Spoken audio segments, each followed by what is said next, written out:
Hi friends, இன்றைக்கி வந்து Sunday ஒரு சின்ன மினி விளாக் பார்க்க போகிறோம். நம்ம வந்து சர்ச்சுக்கு கிளம்பி போயிட்டுருக்கோம் ஆட்டோவில். நான், குட்டீஸு, அம்மாலாம். செம்ம சரியான காற்று, நல்ல கிளைமேட்டு.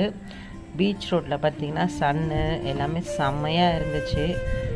நாங்கள் எப்பவுமே வந்து சண்டே ஆனால் வந்து சர்ச்சுக்கு போகும்போது ஆட்டோவில் தான் போவோம். குட்டீஸ் வந்து பயங்கரமாக கிண்டல் பண்ணிவிட்டு ஆட்டின்லாம் விட்டுட்ருக்காங்க. சர்ச்சுக்கு போய் ரீச் ஆயாச்சு.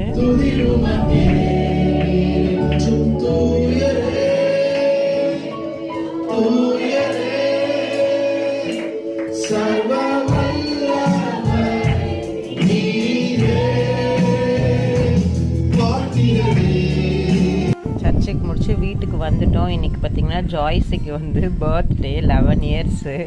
அந்த ஃபயரை பார்த்துட்டு அந்த அம்மா செம்மையாக பயப்படுறாங்க. பட் அது வந்து புஷ்பான் மாதிரி தான் வரும், ஒன்றும் இல்லை. அதுக்கப்புறம் சமாதானப்படுத்தி எப்படி நிற்க வச்சு கேக்லாம் வெட்டிட்டோம். ஐஸ் கேக் தான் வாங்கிட்டு இருந்தோம். கேக்லாம் வெட்டி முடிச்சாச்சு. Happy birthday. இந்த அம்மா வந்து இப்போ 6th படிக்கிறாங்க. இந்த அம்மாவுக்கு 11 இயர்ஸ் ஆச்சு. கேக் வெட்டி ஃபோட்டோவுக்கு போஸ்ட்லாம் கொடுத்துட்டு ஒரு லன்ச்சு ஒன்று முடிச்சிட்டோம். கறி குழம்பு சாப்பிட்டுட்டு கேக்கை வந்து நல்லா என்ஜாய் பண்ணி முடிச்சுட்டு அப்படியே குட்டீஸை வச்சு ஒரு டான்ஸை போட்டு செம்மையாக ஃபன் பண்ணி இந்த நாள் நல்லபடியாக முடிஞ்சிச்சு. வீடியோ பிடிச்சிருந்தா சப்ஸ்கிரைப் பண்ணி